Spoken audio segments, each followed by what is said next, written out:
முருகனடியார்களுக்கு ஒரு செய்தி சொல்லிடுறேன்.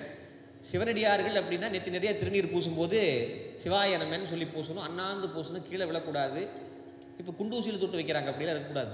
நெத்தி நிறைய பூசணும். நெத்தி நிறைய இந்த உலகத்திலேயே அழிவில்லாத ஒரே பொருள் அப்படின்னா திருநீர் மட்டும்தான். வெளிநாட்டுக்காரர் 2 பேர் பழனிக்கு வந்தாங்க. சாமியெல்லாம் கும்பிட்டு முடிச்சுட்டு கீழே கடைக்கு போய் இந்த ஊரில் என்ன ஸ்பெஷல் அப்படின்னு கேட்டாங்க. பழனியில் ஸ்பெஷல் என்ன? பழனி முருகன் யாரும் சொல்ல மாட்டேங்கிறீங்களே, பஞ்சாமிரதம் சொல்கிறீங்க. பழனியில் ஸ்பெஷல்னா பழனி முருகப்பெருமான்.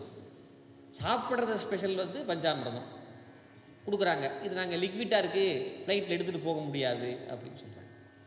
வேறு என்ன இந்த ஊரில் ஸ்பெஷலாக கிடைக்கும்? விபூதி சிறப்பாக கிடைக்கும் அப்படின்னா சரி அப்படின்னு சொல்லிட்டு அவன் வாங்கினான். வெளிநாட்டுக்காரன் 10 ரூபா கொடுத்து ஒரு பொட்டலத்தை வாங்கினான், திருநீர் பொட்டலம் விபூதி. திருப்பி பார்த்தான். என்னத்தை பார்க்குறேன்னு கடைக்காரரை கேட்டார். நாங்கள் எந்த பொருளை வாங்கினாலும் அதனுடைய அழிவு தேதி, எக்ஸ்பைரி டேட் எப்போன்னு பார்த்து வாங்குவோம், இதோட டேட் எப்போன்னு பார்த்தேன் அப்படின்னு சொன்னார். உடனே கடைக்காரர் சொன்னார், இந்த உலகத்திலேயே அழிவில்லாத ஒரு பொருள்னா அது திருநீர் மட்டும்தான்.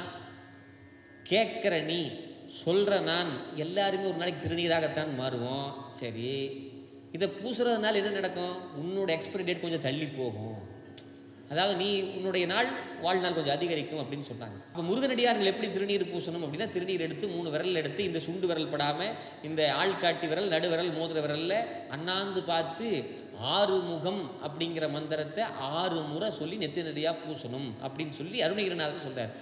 6 முகம் 6 முகம் 6 முகம் 6 முகம் 6 முகம் 6 முகம் என்று பூதி அப்படிங்கிறார்.